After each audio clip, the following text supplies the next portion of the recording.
Hello, everybody. This is Dustin here with Campbell of Autodidactic and Michelle Gibson, watching about a year and a half ago and looked up to and followed and subbed and channels over and over and over again, and finally got in contact with them.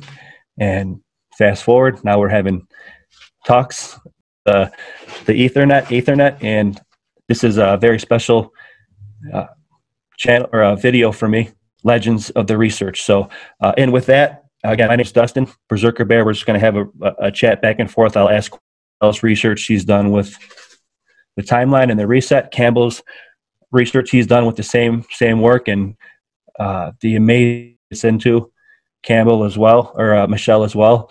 So, I hope you like it. And again, we're going to start off with going over, again, reset stuff. So, we talked about some issues prior to going, hitting record here, and I'm myself and say hello and the thoughts you have on what we're going to do here today, and we'll go from there. Campbell, you want to start out? Yep. Active channel, and yeah, we're just here to nut out this timeline and sort of give a bit of perspective of and give out some information to help you dig some holes. Michelle. So all of my research started from connecting cities in North America that I noticed were lining up in lines. And when I did that, I found a star tetrahedron. And I extended the lines all around the world because my research up until that point showed me that other researchers had found these circle alignments of cities around the world in sacred places. And so by that time, I knew enough to do that. And then I started researching places in alignment. And when I started researching places in alignment, the history of the Earth just, opened up right in front of me. And based on that, I've got some very strong ideas about our reset historical timeline that strictly came from that original research of tracking alignments. Had I not done series of work on these places, I wouldn't have had this wealth of information just come up from it. So even though I tend not to get as many views on those, or at least my earlier ones, that's how I got to where I am now with this. It was very clear there was a pattern that was coming out of how the controllers or usurpers or whatever you want to call them came in and took over everything. And that's why, am I 100%? I'm not sure I can claim that, but I can claim that I can give you very compelling evidence as to why I believe that. Well, Cam, what do you think about that, Cam? Yeah, definitely. Got into this through looking at the architecture mainly, and obviously that can be sort of shown everywhere. And then I found but as individual cities, where Michelle's looking at how they sort of relate to each other, sort of looked a lot at cathedrals, the star citadels, and all that, and it's just exactly the same. It's the same thing, all point where you just can't deny it. I was actually toying today. I think I'm going to do a video like a live video in any town or city out there, and I guarantee I can find stuff in it. So that's sort of how I got started. And then history is his story. It's been completely rewritten by the victors, the usurpers, and really nefarious people who are really they're very cowardly and underhanded. The reset's not very long ago because it may go into this. And that's something that always bugged me. Things didn't, we didn't seem to be far enough into this trap, but for this 2-year kind of thing, I'm thinking, if these people have had control for 6,000 years, then we should be stuffed. But when you find out it's only a couple of hundred years of making the spell, it's empowering. It really is. We've got the power back. And we can shut their story and start to write our own novel. Yeah, like that. Yeah, our own correct timeline, right. And it's a good way to put it. And let me just chime in with Campbell there. for a moment, and I totally agree. I mean, whenever I go to research a place, I don't know exactly what I'm going to find unless I've actually been there, but typically I don't know what I'm going to find, but I know what to look for, and I always find what I'm looking for. And it doesn't matter where it is, you know, and that's how I've been able to advance a lot of stuff, because I just use what's written to show me where to look, you know, and certain keywords pop out at me, you know, canals, you know, rivers, parks, certain buildings, you know, it's there because I've torn a lot down, but there's still a lot in place. There's an amazing amount in place. But then they give us a ridiculous story that this was built during the Depression. And if you're talking about the United States, the Supreme Court was supposed to have been built during the Depression. And if you look at the United States Supreme Court, it's this massive building. You know, that's just one example of many. So the stories just do not hold water. With horse and buggy. Right. You know, big, massive marble buildings next to a dirt-covered street with horse and buggies, like Dustin said, you know. So, you know, clearly there's something else going on here. And they're evil. They're evil beings. Yes. It seems they have malevolent intent, and you could see it in their action. I guess actions speak louder than words, because they certainly don't talk about this in the open, though. They do throw those truth drops out there. And in your timeline playlist, Michelle, that of the thoughts on a timeline and reset, when you kind of pinpointed those the boundary, it's extremely interesting, and it's a very hard, it's a big chunk to bite off, is the reset stuff. But you helped to with the boundary years and the anagram of 1492 and 1942, and in between those years, and the 400 kind of being the nexus, I guess, if you can use a word. Can you explain that a little bit, maybe in a little distilled form? And we could start off from, you know, going tetrahedron also, and your connection with the hoops thing and the basketball net, if you could. Okay, sure, I'd be happy to. Weave that thread, and we'll go over the mores and then the arch. Yeah. Yeah, let me just start out with, after I started doing the research on the alignments, and I already had the data points.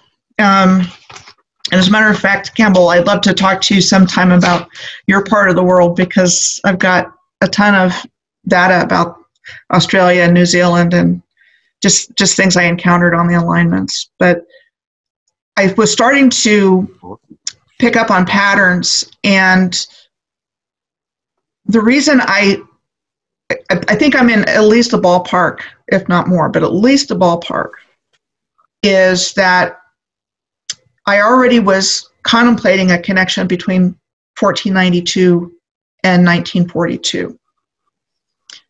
And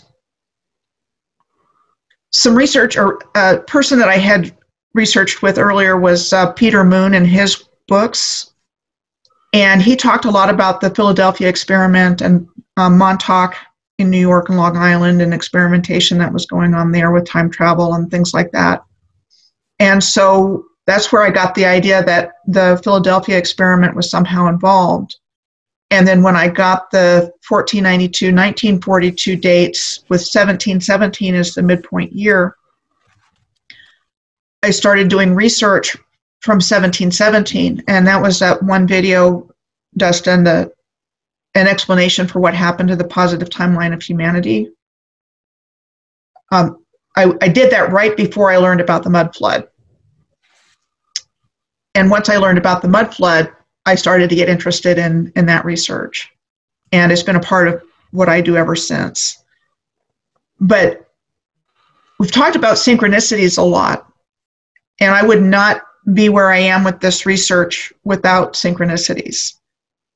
You know, I think when you're pulling information back from the ether, and the true history has gone from the conventional history, we have to get it however we can. And mine is through intuition and just, you know, it's like pieces of information coming together at the same time. And I know, Dustin, you talk a lot about that. You've had that experience. And, you know, Campbell, have you as well with synchronicities? just things happen to get that are, beyond coincidence. Much, just, yeah. So when I started doing this, seriously, I mean, this whole journey for me has been about synchronicities and interests and what I was interested in learning about, like megaliths. You can bring megaliths and all that stuff. You can bring it on up to the present because whatever happened took place relatively recently. So I started doing the timeline research around 1717, and that was when all this other stuff came out. Like, Mayer Rothschild was born in 1744, and I think you have some other questions for me, Dustin, that I can bring that back in. But I'm going to share in my journey. I've got some notes here that I want to bring forward about what Dustin was asking me about. Because please, I've gotten quite a bit of information from commenters who said, look into this. So somebody sent me this document on Comenius, who's supposed to be the father of education. He's a Czech guy. I'd never heard of him before. And all I got was to the first page of this thing, and I'm like, oh my gosh. This is just one piece of information on this path, but this was fairly recently. So the front page said it was a 350-year commemoration of the anniversary of his birth that was published in Chicago in 1942. That just jumped right off the page at me.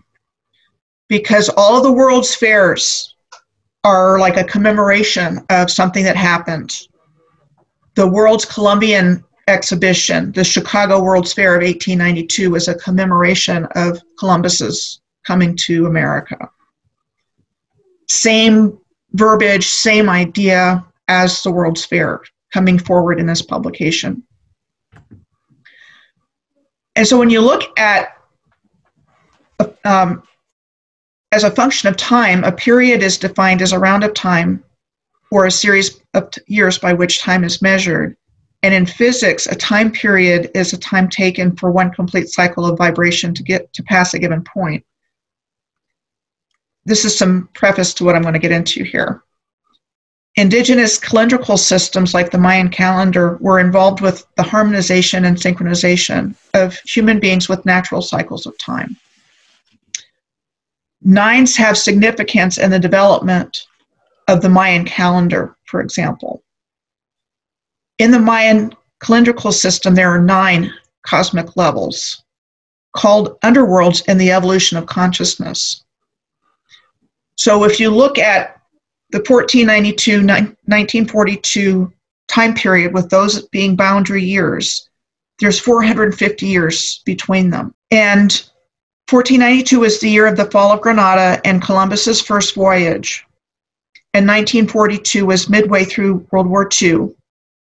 And when I first started doing this research, it was the year of the Philadelphia experiment. Now when you go looking for Philadelphia experiment, it took place in 1943 in most places, but when I started looking, it took place in 1942. You mentioned this already, Dustin, but 1492 is a numeric anagram to 1942. There are 9 50-year periods between 1492 and 1942. So we've got that 9 going. Wow. I think we've been living under an occulted system of time, that they created this construct, which I'm calling Rome. And they mirrored the structure of time and space with this new timeline somehow. I mean, they're not stupid. Whatever they are, they're not human, but they're not stupid. So they've manipulated this to focus our attention on a linear system of time instead of cycles of time. The idea that time is simultaneous and not linear. And then I found anomalies when I started looking at historical events from 1717, which is the midpoint between 1492 and 1942. And, again, one of the things that jumped out at me was that 1717 was the year that the first Freemason Grand Lodge was founded in London. And what I've come to believe is we've been taught a conglomeration of what were originally real people and belief systems, but it's all been, fragmented and turned around. And, they didn't invent history from scratch, but they based history on real people and events and then just kind of twisted it to what they wanted us to believe. And somehow they inserted a new timeline, and everything was grafted onto the existing infrastructure and falsely attributed in the new historical narrative. And kind of get back what I was saying, I think negative beings are responsible for what's taken place here. And they came up with a way to create a cataclysm to create a rip in the fabric of time-space, which allowed them to come in and incarnate in human physical form. And I had no reason to look up Ireland in 1740, 1741, except for a psychic friend that came to visit and said, my guides are, telling me that, showing me this picture of Ireland in 1743, it's all green and sunny, and before then it's all white and frozen. And so I looked up Ireland in 1742, and I found the Great Frost of Ireland. And I think has something to do with this, because again, there was absolutely no reason for me to look there, except, somebody came in and directed my attention to it. I didn't know about that. So that's part of the synchronicities I'm talking about. And at first I was trying to figure out if they ran us back through time somehow, or if the new timeline started moving forward. And I'm landing more and more on the whole idea that there was a lot of backfilled history, and that our new historical timeline, they started digging us out of whatever caused the mud flood. And I'm completely open to different causes for that. But I do think that the frost was what allowed the negative beings to start incarnating, because of Mayor Rothschild showing up within 2 years of the end of the Great Frost of Ireland. And then Adam Weishaupt, the founder of the Bavarian Order of the Illuminati, came in 1948. John Rockefeller came in 1839. And there's a heck of a lot going on in the historical narrative around the world during that time frame, especially in the 1800s. Starting from the early 1800s, a lot going on. I think the evil came in through Germany and England. I think they're tied at the hip with this, but it affected all of the royal houses of Europe. And that the world we live in today, what we're seeing playing out was, absolutely deliberately planned. And I wish I had a happier story, but that's not what I'm seeing. This is what I'm seeing. I'm not seeing everything's fine. So those are some of my We're in the thoughts. process of making it a happy story. Yes, we are. I agree. Totally. But the direction we were heading in was not. Right now, and doing what we're doing right now. Right. And I do think it seems to be a malevolent serpage and facading of not only the architecture, the his story. What say you? Yeah, just a bit on that. To start with, all those years, 1942, 1492, 17, and of course 4 and 5, 450 years is a 9 as well. So, and your 3, 7 to 21, so you've got 3 in there. The Marjorie stuff they're so into. With the time thing, I think, and I don't have, what it feels like is, like you mentioned, like ripping the fabric of time, Michelle, it feels like, because, again, as you said, time doesn't exist. Linear time doesn't exist. And what seems to have happened is created a bubble or a rift or whatever you want to call it in time, and within that, with time, if that makes sense. And we're sort of stuck in this linear time thing, which come out of this, it'll be like a millisecond that we've been in here because it doesn't actually exist. That's what it's feeling like to me, starting to work it out. And obviously the spell's starting to break, because the only way they get to control this is everything. They tell us things and we live that into their storyline. If we believe it, what's happening now? You know, if you believe the narrative, then you're going to be walking around with a nappy on your face looking like an idiot by their narrative. But now we have the chance to go, no, we're going to write our own story. But as far as there's definitely some look at the buildings. I mean, obviously, when we look at buildings, we're looking at multiple civilizations, and I don't know. There's something there's something not right there, and to me, it feels like we're in some that's outside of the normal time that everyone else is in. If you know what I mean, we're kind of frozen. I want to call it. But it seems like there's time going by to us, but I don't know that there is. I steal these pockets of no time. If that, does that even make sense? I think I have a good analogy to help people try to think about that. It's from a mainstream movie everybody knows, obviously, Back to the Future, how there was a rip in time and a tangent or a bubble was created. And we're, I think it might be in Back to the Future 2 or 1. I forget. Don't quote me on that. I should know that. The evil. Right. So I think it might be 2 where Biff is bad. Or what Biff is like, okay. Campbell knows. He's like, yeah, that's 2. Okay. And that's a great example, Dustin. Tangent. Now, I think this also lends credence to, go ahead.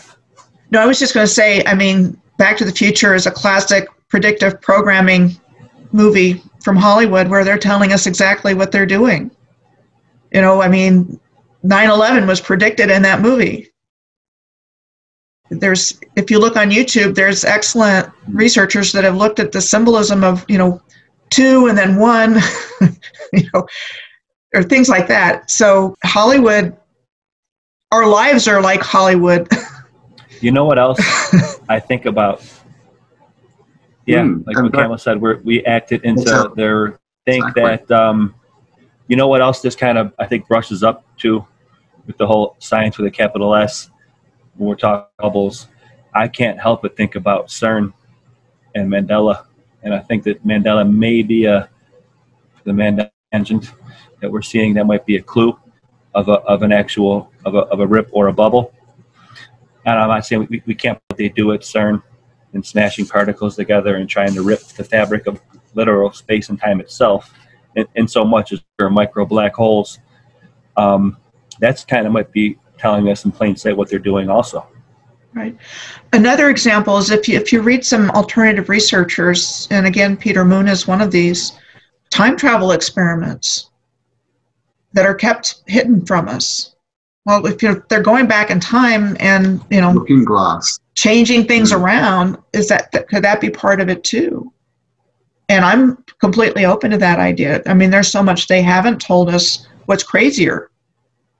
Things like that don't exist, or they do exist, and we're just not being told about it. If one story can be posited, if one story or historical figure or narrative can be posited a possible time. Well, it is all a construct. Look at all the book. They destroy what they don't want us to see and read, and then they put up what we're allowed to, the narrative that we're give us, and everything else is locked away or destroyed.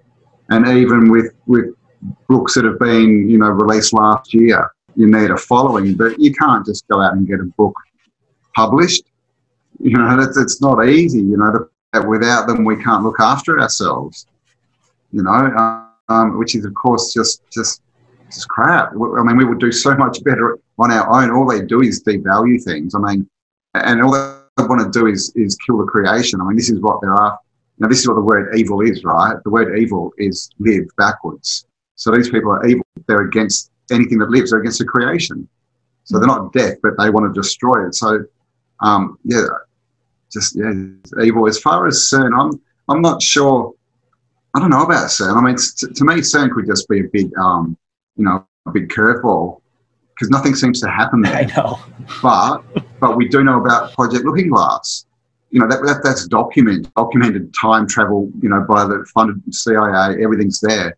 And so I think that's what's been happening. And this is, you know, why everything's so data is, I think they've been battling, having a war almost with timelines to see who can win and who can get their timeline to go through. I think that's kind of what's been going on, and that's why things are getting so crazy. So yeah, I don't think it's CERN at all. I think CERN's just to throw us off, because all going on, this whole timeline thing, probably since at least the 40s. I don't think it's anything new. It's a red herring, like a ruse. So look at who talked about it. They get all these, you know, top, you know, high-polluting scientists, and they're all like, listen to me, I'm the wisdom man. They could, like you said, though, they could be saying that it's for something else and using it for the looking glass, though, stuff. Yeah, I definitely dig that. And there also seems to be particle accelerators in more places than Switzerland. So whatever they're doing with them is probably not for good. Yeah, the other one that would be in America, so people could look up, would be the Fermi Lab. F is in Frank, E-R-M-I, Fermi. It's similar to the one in CERN. It's not as big, but that was the other big one they had before they went live with CERN. And Campbell, yeah, they always seem to be powering it down and generating it. Oh, we're going down to shutdown. Like, they have shutdown twice a year. It's like, okay, are you guys doing any research over there, or like you're just all magicians, huh? And I mean, how much power is this thing supposed to be sucking? They say it's the biggest machine. But has anyone looked into where all the power's coming from? Because this thing, it's the biggest machine ever made. Yeah, like I know. Literally, they should hit the start button, and the whole Earth should like black out. You know, all the lights should dim. So where's all the power coming from? If that's what it is, I mean, look, it could be an underground high-speed train for all we know. Just a big tunnel. You know, they're cruising around through. It's probably more likely it's more a dimensional thing, but we can't see it. You know, we can't go there. And this is everything. We've just got to take people's words for it. You know, even all the old books we look at, it's still just someone's word who happen to be published, which means basically, you know, they want us to read that point of view. So this is why it's so hard. It's like you said, Michelle, you've got to sort of rely a lot more on things like intuition and gut feelings, because everything we're looking at is secondhand information that has been written to give us a certain narrative, to make us think in a certain way and act in a certain way. So it's really chopping through the stuff and reading between the lines and then just trusting yourself, using intuition, you know. But the answers are definitely there. Yeah. And, you know, we've been taught to be completely oblivious to our environment and what's actually there. And I've also come to believe that, you know, the original Earth's grid system was extraordinarily powerful.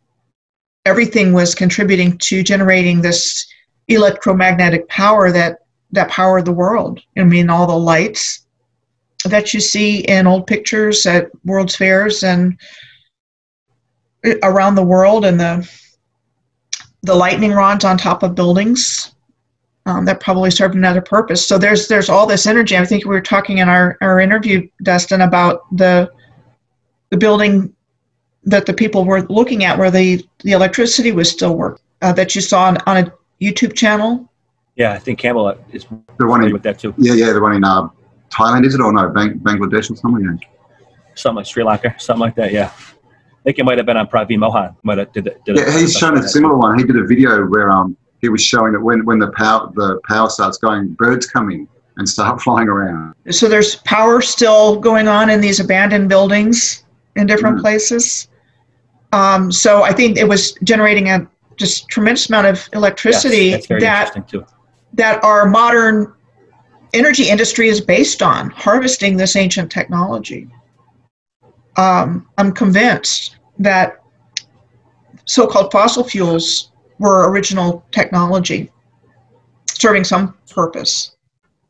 And when everything was dug out of the mud, if you will, because I definitely believe that process went on, they got enough out so they could restart it until they could figure out how to make the subways work and the streetcars work again. And then after 50 years, they scuttled those, and we went to being dependent on cars and trucks so they could make a fortune on gasoline and car sales and whatnot. All all controlled. I mean, there were streetcars all over the world in residential neighborhoods as well as cities. It's a highly advanced system. And there were so many things that you said, Campbell, that was, I had this, a lot of different ways I could go with it. But another thing is that there's plenty of underground infrastructure. People, not only the people that were responsible for taking everything over could have lived underground while it was being dug out. There could also have been pockets of indigenous people living underground. And that's how wisdom keepers have brought forth ancient knowledge, is there were, people were underground until the Earth's surface became livable again. So it's not out there. There's so much underground infrastructure. It's mind-blowing. And I think that we found it, and the controllers or usurpers are always, transportation seems to have been, I guess you'd say, free, and whether it was air traffic or canals up, and the usurpers seem to have made an infrastructure in which it generates commerce railroads. The railroads need coal. As far as the waterways, they bottlenecked the flow of, always find a way to bottleneck it so they can dole it out and sell it. And it seems like that's their major MO. And it started right away. Previous operators who seem to have been benevolent. Right. Totally agree. It was a benevolent system. I think that can probably move us. Yeah, I think that can move us to like the next thing, the previous benevolent society that we call, or I guess you'd say, we whitewash with the whole Tartaria thing, but you've done a lot of work on the Moors. Right. Yeah, my research has been pointing to them more and more. I think that this sect, America may have been a Moorish sect. It was. Or, yeah, and then the Russians were the Tartarians. You also had the Mongols, all the Nordics and up north, Hyperborea. The usurpers broke that. I made a video on it, and the whole to put it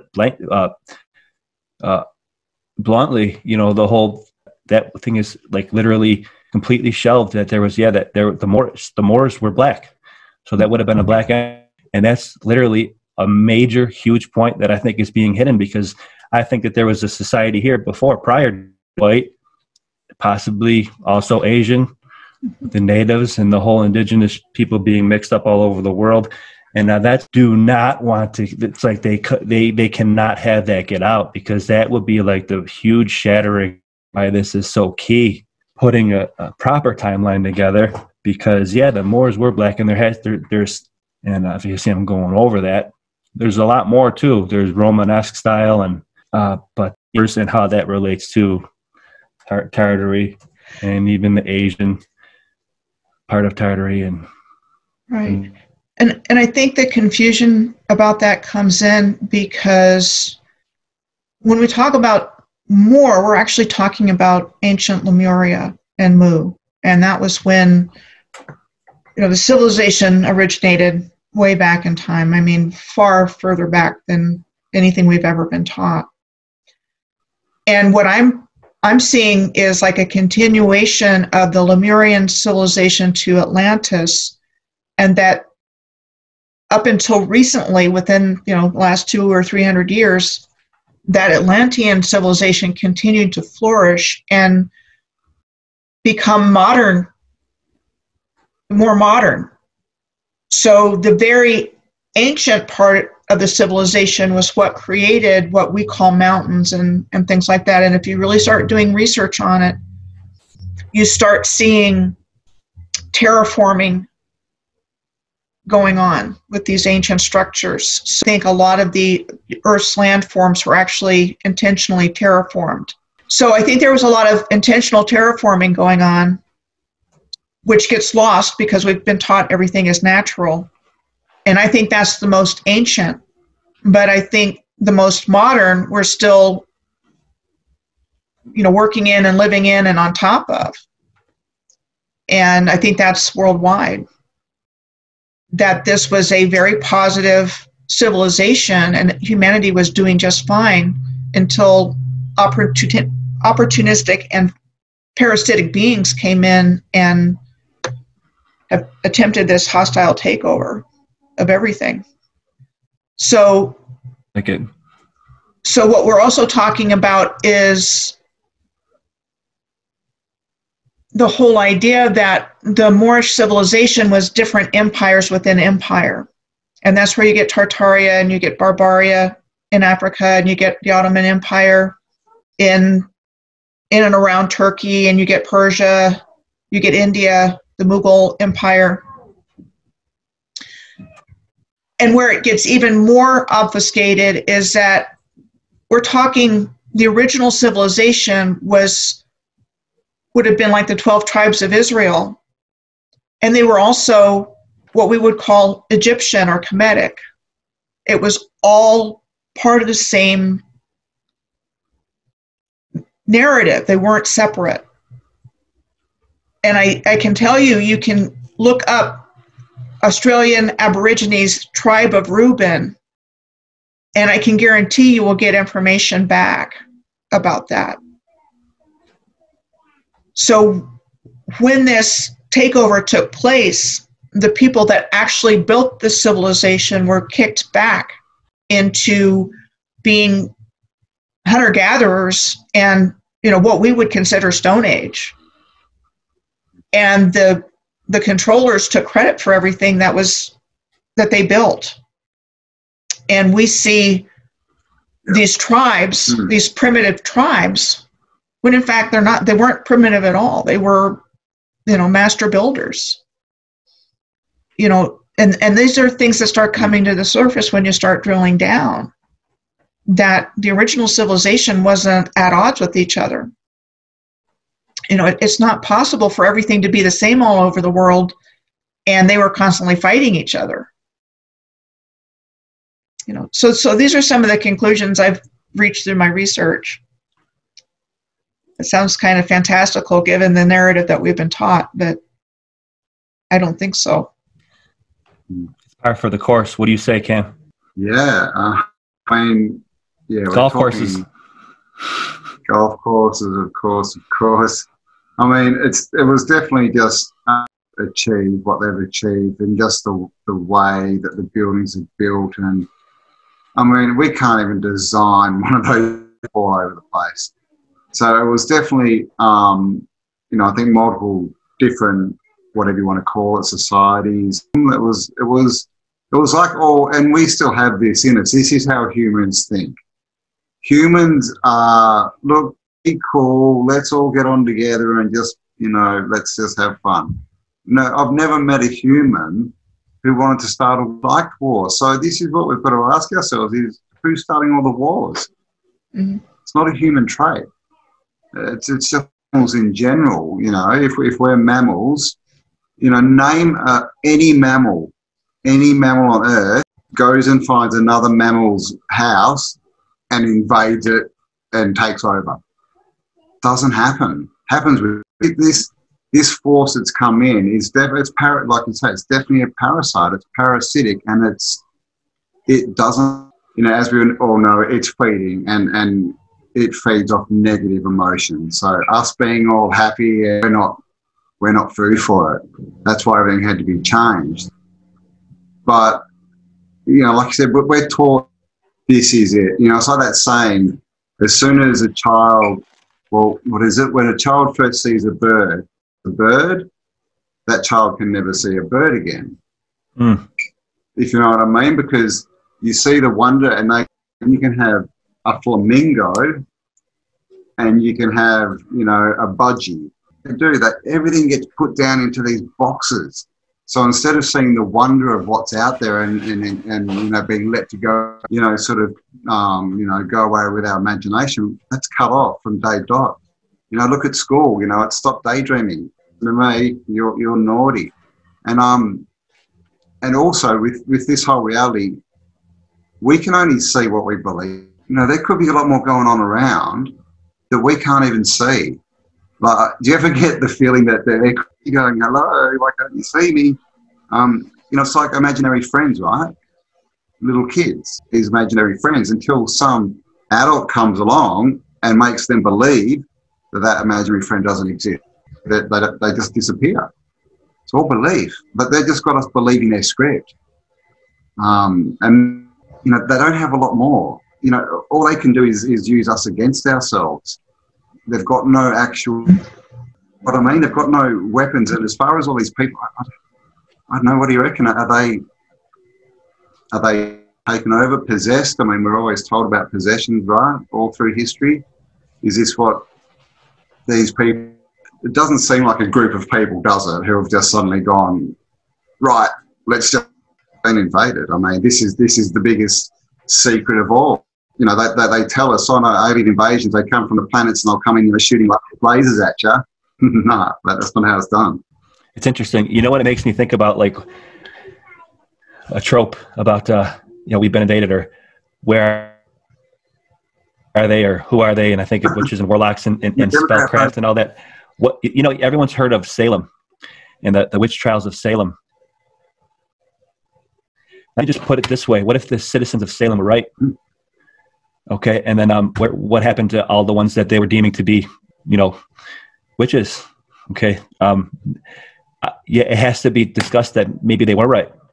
And then if that, where they all go and what is going on there. It is witchcraft. I think it's spellcraft, and that's where their power is in their hiding of the real reality. So, right. And I actually have a here, and with magician stuff, red herrings, like we talked about with CERN. Right. And I actually have an interesting segue to that, Dustin. I can add a little bit of different perspective on that. There's two things.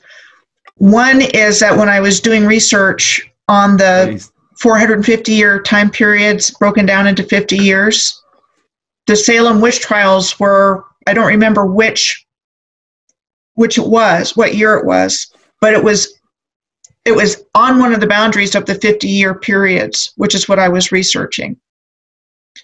So whatever year it took place, it would have been either a 40, 41, 42, or a 90, 91, 92. So the witch trials showed up in what I believe was the reconstructed timeline. So the second part of this I want to bring up is that somebody, no, this is another synchronicity.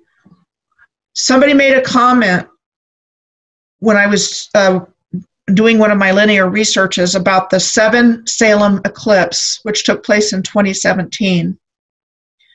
So that is what I'm researching right now. I'm working my butt off to try to get that done because it is so interesting.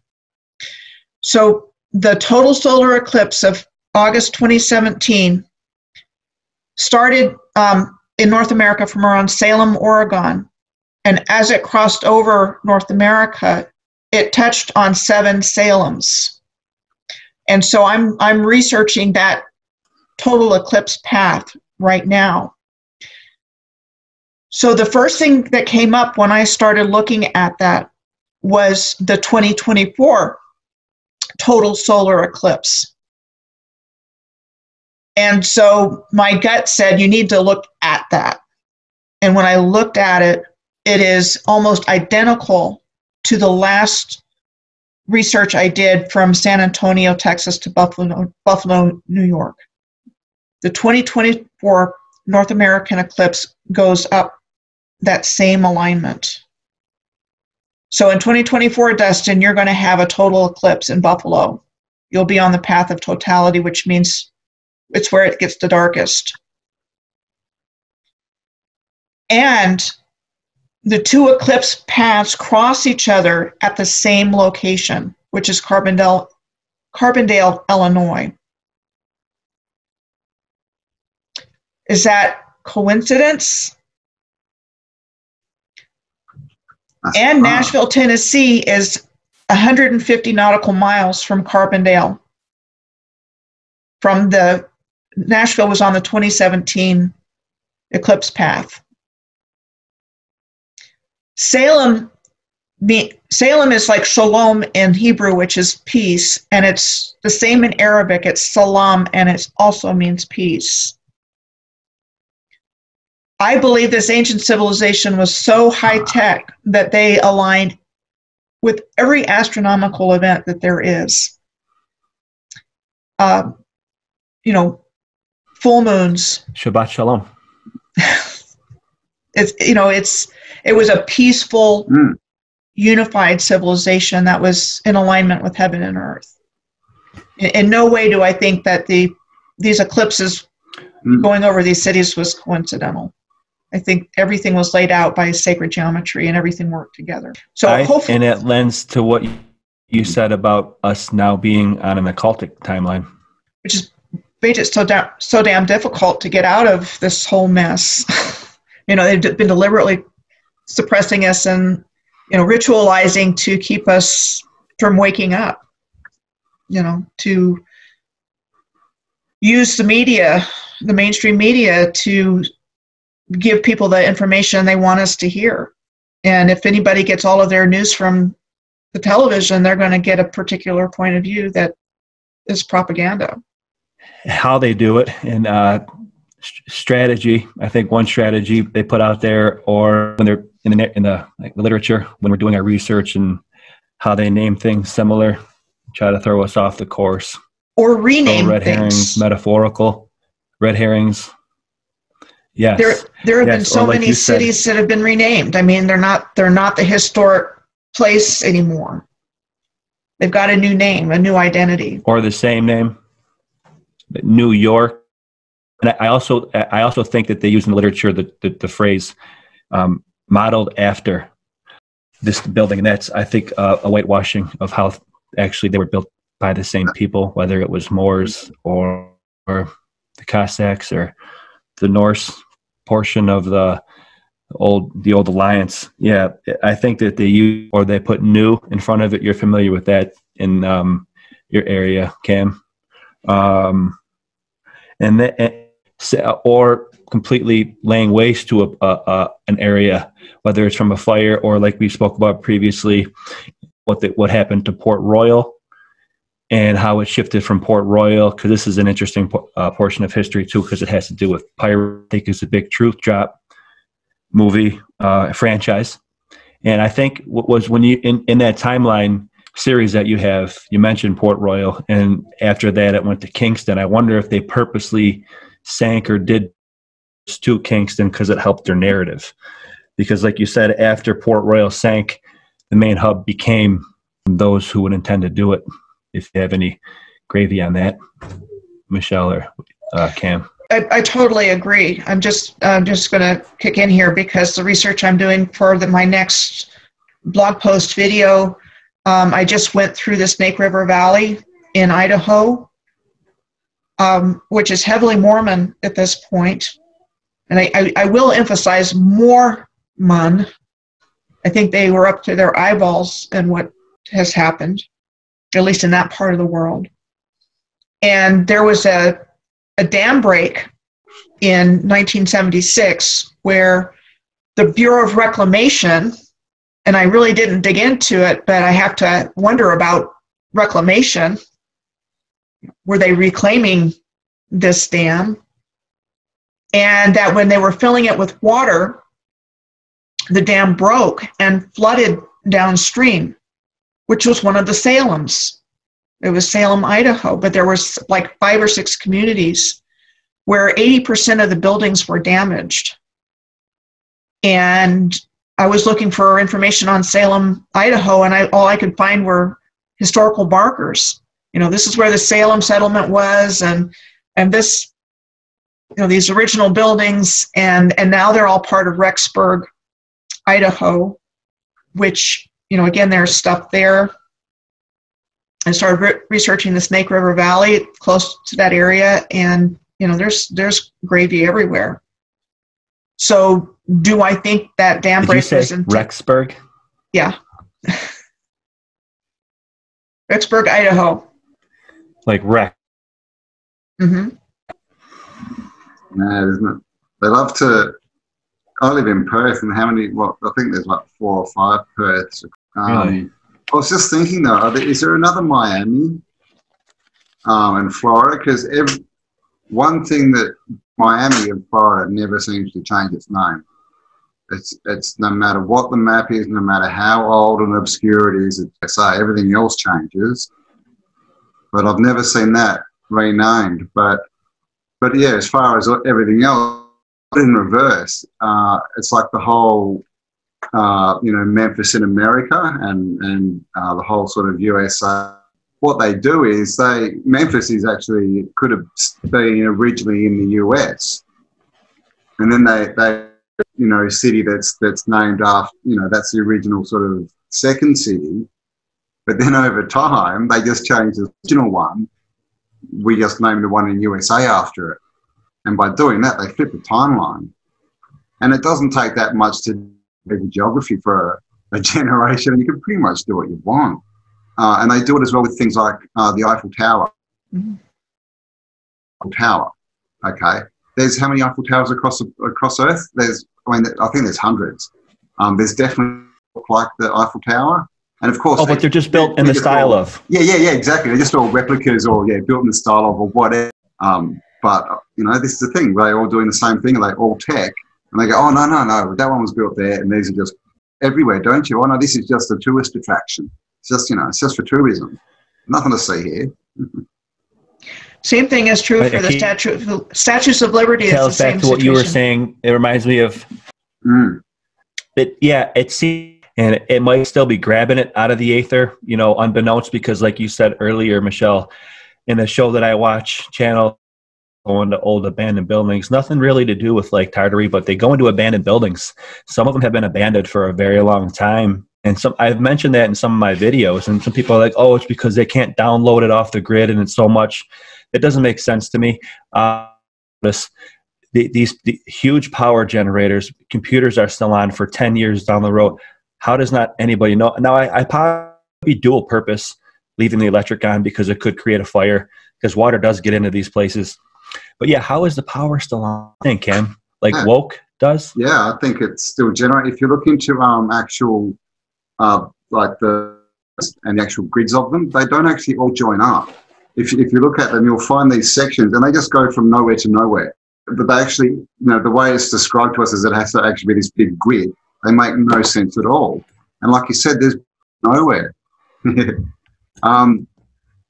no grids out there. There's no systems there. If there's all these tunnels underground and all this stuff going on, obviously if they're down there, they need tech and then electricity.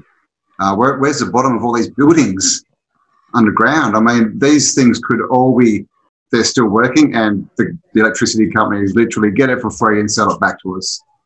But I also think they could be to use underground and then for all their stations, because, if not, where are all these electricity generators and dams they talk about underground? You would need, the energy installation you would need to run these things would be close. So where's all the energy coming from? Also, they say, one of the things that makes me think of, Campbell, is how long they can sustain themselves independently, right? So then they would have to know that they have guaranteed power, right? If you're underground, if you lose power for what? Depending if your door's locked, but you're looking at a couple of days because of it. Yeah, like if they can say that, we could run 50 years with all the food and electric. So what if they're nuclear, whatever, or an EMP or whatever?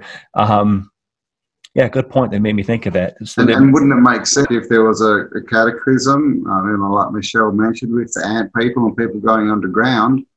Were these dams just massive and people have come back up again and they're still underground? They've just been found, complete with all the things, and they just go, yeah, we built this. Who knows? Interesting, like you said, it's mammals don't do it, like you said earlier, but insects do it. And the next logical progress, we like to refer to them as other, the other, or very all the points. I guess we did speak briefly about the USS Eldridge and the Manhattan. And did you guys have any other wrap up on that? And then I'm going to ask you to tell this out. As I've, looked up to you guys for quite a long time, and we can, I know we already addressed the Eldridge, but is there any other points that you want? One bit is, just the time frame. If you're around 1942, you've got, New Schwabenland, you've got Germans down in the Antarctic, you've was a big one in, what was it, 1950 in Washington. Obviously Project Paperclip, all this kind of stuff. NASA started up not long place that all this weird stuff was going on, all this new, tech that we didn't know about, all this sort of time travel. It was full of it. So yeah, something was going on there. It's not just a story, that's for sure. And I've postulated that the Philadelphia experiment had something to do with how the timeline was hijacked, or, how that it actually went back in time as opposed to just disappearing. For those that give it credibility, and then there's a lot more that say, well, that's just a hoax. But I don't think it was a hoax. I think it's somehow connected to the new timeline that we're on, even though I can't explain the mechanism. How did something in our historical narrative create this? But I just think there's more to it. There's a movie about a time traveling naval carrier called The Final Countdown. It's in the field of information that way, and I never saw that. It came up on my YouTube feed after I had put that information out. So I don't think I'm out in left field about that. I think there's a connection, and I think it goes back to the occulted nature of the timeline. One of the things that Peter Moon brought out, I don't know if you gentlemen are familiar with. There was a black magician named Aleister Crowley who was involved with the Philadelphia experiment, and that's something that Peter Moon talks about. So, have you guys seen the movie? The Thing? I haven't. Movie, and they're out in the Arctic, and under the snow they find this frozen for a very long time, and they get it out, and it's an entity escapes. Now, in 1940, Nazi German thing, they were down in the Arctic. We all know the stories. They found bases. There were, because the thing, just to throw it out there as something to think about, did they find something down there? Did they release an entity? Did they then come back? Did they then have knowledge how to do things like maybe, I don't know, time travel and controlled? Well, how do we control this? We can't control these people. They're free. We need to go back and change the timeline from now. It makes me think. This is what happened. We know that they were there. We know they were building round flying, machines, and they had all this tech, rocket tech. They were like so far ahead in rocketry that it's all at the same time frame, isn't it? And this is the thing. Like, we were probably going on quite nicely up, gone back and usurped that 500 years so that they can have control now. The German Glock too, the Bell technology that they had, and how they think it may have crashed in forest or whatever. I think that or at least there was a UFO spotting of what looked to be a bell in the Glock. There's footage of it with a chain, and it's chained to the ground, and it's going up and down and hitting the end of this chain. And okay, familiar. Yeah, the Henge, I believe it's called. Yeah, so there's a lot of photos out there. The thing, all the maps say there's giants, down there. I don't know. Or pygmies, like you went over. Yeah, sure. Pygmies up north, giants down south.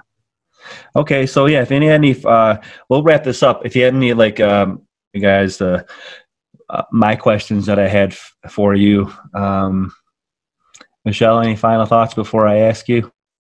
No, I'm just really glad we had the opportunity to talk. I think our various researches have led us to similar conclusions. I agree, and you guys do. Cam, you, Michelle, John Levy, everybody that is in the community, UAP. I'm humbled that that I get to talk to you guys. So I thank you very much. We had a little bit of issues to begin with them out. Thanks to you guys. So yeah, let me ask you guys. So I gave you a little bit of a heads up. Maybe you had some time to think about it. So I'm just going to say your name, and then I'll ask you the question. The first ones are kind of humorous or whatever. But yeah, Campbell. Are you a rugby guy? Because you strike me as a rugby guy, but you're down under. So what you got there? I am. When you say football, I'm thinking you mean what we call soccer, round ball stuff. We have some footy, which I don't know. It's not. Most of the world haven't really seen it. So basically, I've Aussie rules. But no, I played rugby union. Knew it. That was rugby, and yeah, did all right. Went on a few tours. Went to Singapore on a tour, and Nice. yeah, did Oh yeah, you know what? And how's that? How's your arm? my arm still. Oh, God. Oh gosh. Getting Yeah. there. Yeah, no, that's getting there. It's just a brachial plexus, so it just takes a while to. You're in our thoughts, man. Yeah. All right. So Cam, rugby. All right, Michelle.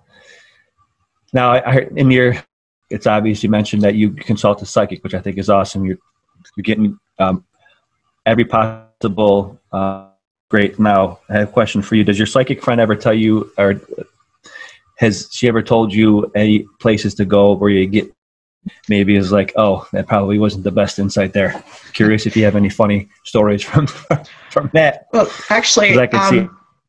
I didn't even actually consult her. She came by to see my roommate, who was a reader, and she knocked on my door, and I opened it, and she came in, and she said, "Oh, I see your guides. They want me to tell you something."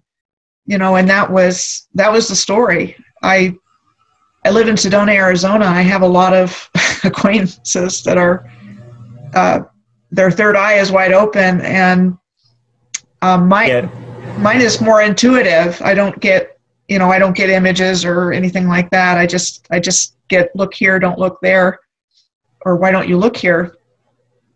And that's kind of what is leading my research, is just the data points that I've gotten from these alignments, and then looking there and, you know, finding a treasure trove of information. You know, so I kind of have some funny stories that aren't related to my research about people that I've encountered that are like mediums, but Yeah, tell your about. okay. So when I first came to Sedona, I worked in a rock shop, and getting that was synchronistic. And so you get all kinds of people coming in, you know, some just like rocks, and some like rocks for spiritual reasons, and crystals and things like that. So this lady comes in, and my husband passed away in 2001. And she said, "Oh, I see your husband. He's right there. He wants me to tell you that he stopped smoking." My husband was a heavy smoker. That's not what he died from. He died from organ failure as a result of exposure to Agent Orange in Vietnam. But when she said that, all I could think was, they let you smoke there? But anyway, I told friends of mine after that, and they said, well, maybe he was just trying to let you know that was him, which made sense to me. So anyway, I've got more stories along those lines. It's kind of funny. Well, that's interesting. So it was more happenstance that you crossed paths with. More happenstance, absolutely. Yeah, though, too, I guess. Sedona, Arizona. Yeah, your area, though, it's kind of center. It is. Sedona, Arizona. It's always been on the radar for that. That's interesting. It's been interesting. This is with what we do. Yeah, I mean, this is where it's all coalesced for me. And Sedona is a nodal point on the Earth's grid system. And so if you hear any airplanes for me, I live right next to Airport Mesa Sunday, so it's kind of a busy day because of the way the tourist flows go. But, you know, it's just interesting to me how this has all come about, because I didn't know anything about any of this growing up. So it's all been, I think, part of my journey. I think we're all similar in that we have the intrigue for the unknown, and our, this research kind of lends credence to our type of character, and it's all good. And with that, let's ask some research. What real quickly, what intrigues you, books, and going over the fantastical landscapes that we have. And what's the biggest question that you like to do? What you bring to the table. It's kind of a loaded one. I've always been into history. I've always, at a young age, I knew that there was something very wrong, And so I've been a questioner my whole life.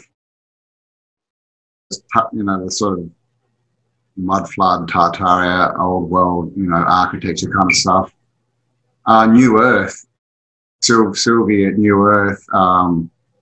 Yeah, I was watching her stuff 6 years ago or 7 years ago now. Basically, I was, you know, as you do, you know, when you watch videos, I'm there, you know, searching, oh, where's that? And I'm searching Starfort, Fort Jefferson, biggest red brick building in the USA, 60 million red bricks in the middle of the ocean, 200 miles from the nearest coastline. And the story is, oh, yeah. Your first video, Cam? Yeah, that was, and so I went, oh, wow. You know, and I just thought, I'd never seen it, and I was interested, so I just made a video, and people watched it. It sure did. Yeah, it just sort of, from day dot, people views, but I was getting, you know, sort of 10 views a day and stuff, and then it just kept on going up. Then I lost my channel, and then when I got back in, yeah, I had like 1,000 or 2,000 subs, but the same on my other hand, last year, and so I had 3 months off work. So I'm sitting here, that's why I started it. So yeah, it was just interesting that happened. I got it started, then went back to work, lost it, but then I got going. So that, because I probably wouldn't have started it if I didn't have 3 months. I would have just thought, oh, you know, I don't have the time, you know. But yeah, so 2 broken hands later, and yeah. Yeah, how's your arm doing? Yeah, how's your arm doing? It's much better. Still doing physical therapy, but you it's injured around the same time that I hit my head in the camp. We all got hit about the same time.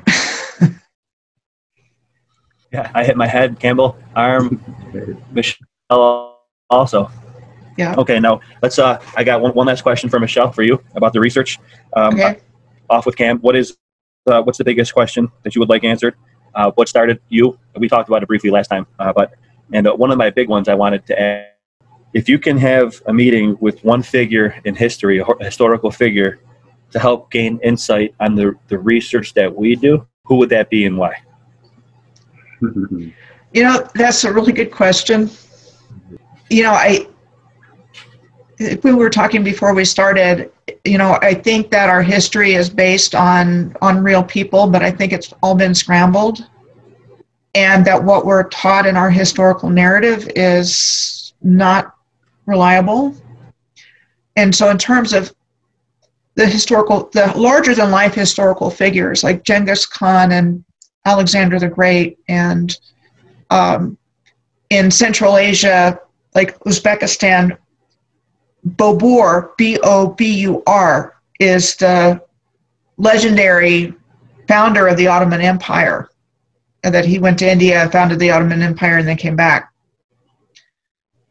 You know, I highly question that kind of story, because I think, you know, the Ottoman Empire was part of the advanced ancient civilization and wasn't founded by any one person, as far as what I believe.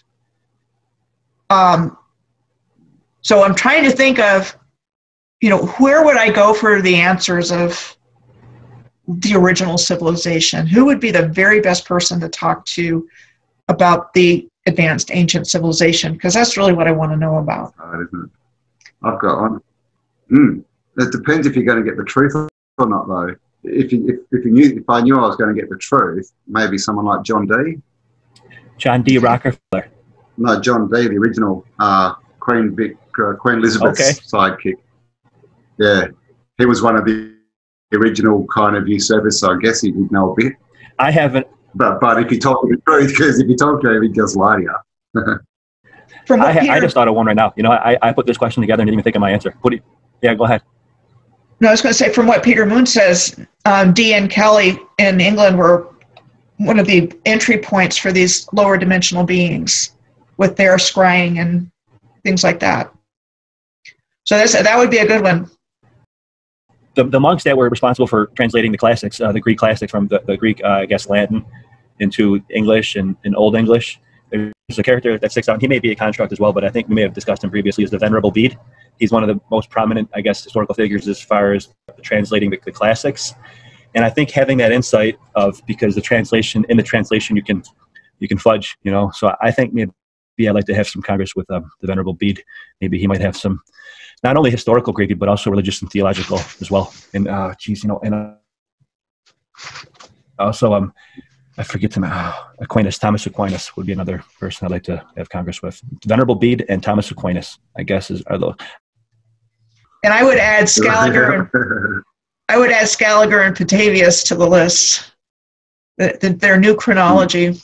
There you go. There's a lot. Sylvia from New Earth talks about Flamenco's work a lot, and I've done some research there a little bit recently, and it could be that the timeline history conversion came from those guys and others as well, because to me it's looking like the Catholic religious orders were also up to their eyeballs in what's taken place. The Jesuits and the Franciscans and the Dominicans, they were all part of what's ever gone down here.